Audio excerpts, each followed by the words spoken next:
Hi! Welcome or welcome back to my channel. My name is Andrea and in this channel we talk all about online teaching, business, mindset and edtech.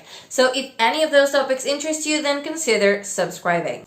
In today's video, we are going to talk about some of the most common mistakes new language teachers make when they are first starting out their career as online teachers, especially if they are doing this as freelancers. So, if you would like to know more about that, then continue watching. One of the most common mistakes that new language teachers make, especially when they are first starting out their career as online teachers, is believing that online teaching is the same as face-to-face teaching. Because let's put it this way, more often than not, when we attend a teacher training college or when we are pursuing, let's say, a TEFL certificate, it can be CELTA or it can be another one. It really does not matter. More often than not, the way we do these things is by actually practicing in a face-to-face environment. So the classes that we are used to deliver are in a face-to-face setting. That means that, if we use technology, it is not used as often as in an online setting. So believing that you're going to you're going to be doing all of the same activities as if you were teaching a face-to-face lesson, that's not gonna work. So you gotta be really careful with that, because otherwise you might be disappointed.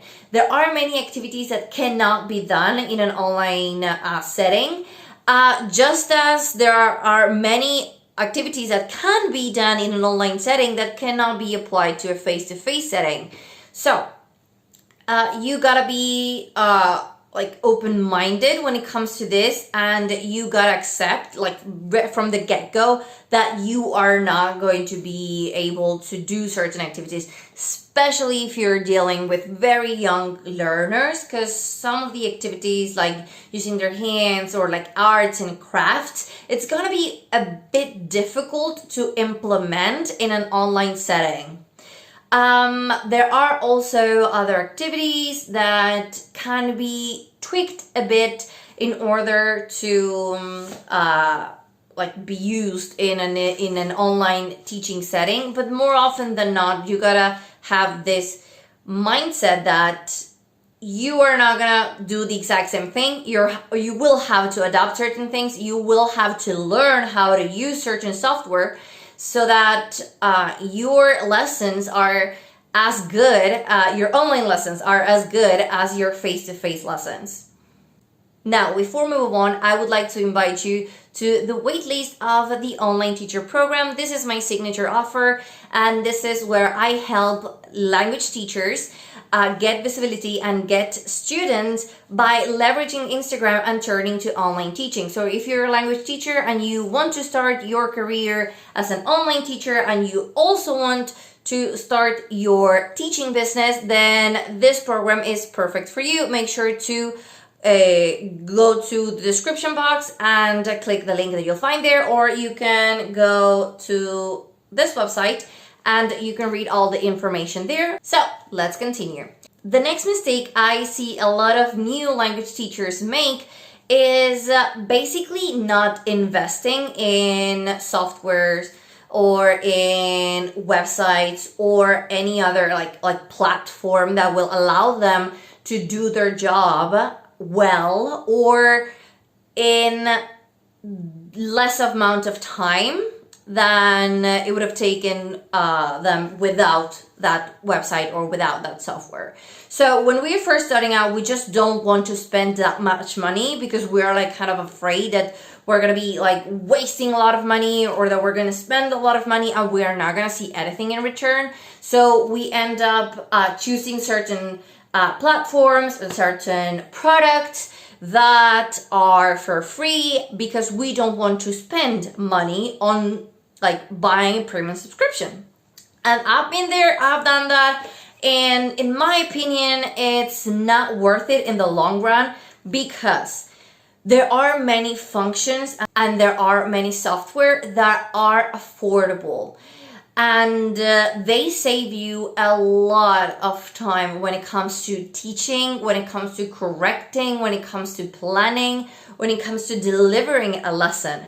So I believe that if you start thinking about how many hours you spend trying to do everything and trying to do all of the things that you want to do for free, and try to compare that with how much time it would have taken you to complete all of that same things, but with a paid software, with a paid platform, with a paid website, the amount of time would have been less.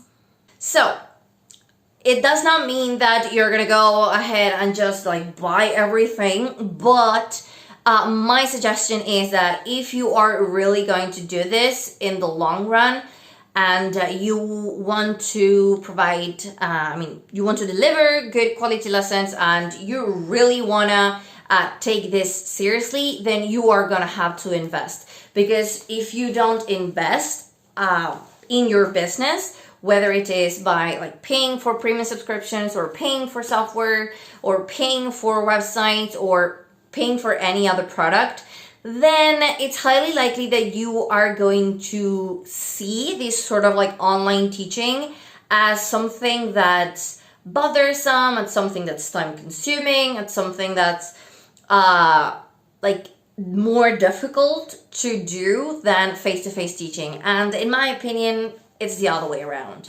For me, online teaching involves less time when it comes to like planning, when it comes to correcting, when it comes to delivering a lesson than face-to-face teaching, and it's definitely cheaper. Now, if you don't agree with me, or if you agree with me, let me know in the comments. I would like to know your opinion. And before moving on to the next mistake that many language teachers make, especially when you're a new language teacher, I would like to invite you to download this guide, because I share with you my 4-step process of how you can start your online teaching business, even if you don't have any ideas at first, and how you can like come up with an idea and grow your online language teaching business from scratch. So if that's something that interests you, if you're a language teacher and you want to start your online language teaching career, then this guide is perfect for you. Now, let's continue to the next mistake. The third mistake I see lots of language teachers make is that they believe that because they are now entrepreneurs, that they are going to have some of the same benefits as if they were working for a language academy, or as if they were working for, let's say, a public school or a private school, and that's not the case. So these are two different things. If you're gonna start an online language teaching business, you will become an entrepreneur, you will become like a freelancer, and that means that you are gonna have certain benefits that people who are employees don't have. But you will also have lots of like other responsibilities that you as an employee don't necessarily have. And it also applies to, let's say, how many days per month you will be like taking off, how many days you are going to be on holidays, if you are going to charge for that time, and if you're going to deliver the lessons. You will now be in charge of deciding things such as what to do when your student cancels, what to do when you cancel a lesson, what to do if your student is not doing the work, what to do if your student doesn't pay you. So you will have to deal with a lot of other issues that you don't normally deal with when you're working for somebody else, because the public school deals with that, the private school deals with that, the language school, language academy deals with that. But now you're going to be the one who is dealing with all of those things. So now I'm not saying that everything is like bad, but I'm saying that it's different. However, there are many things that you can also do. For example, you have the freedom to choose when to work, you have the freedom to choose where to work, how many hours to work, and how much time you want to get paid, which is something that doesn't normally happen. Because if you work for somebody else, they're the one who decide how much they should be paying you. So being your own boss, because that's what you are once you start your online language teaching journey, you are your own boss. You have your own responsibilities, and so you have certain advantages and certain disadvantages.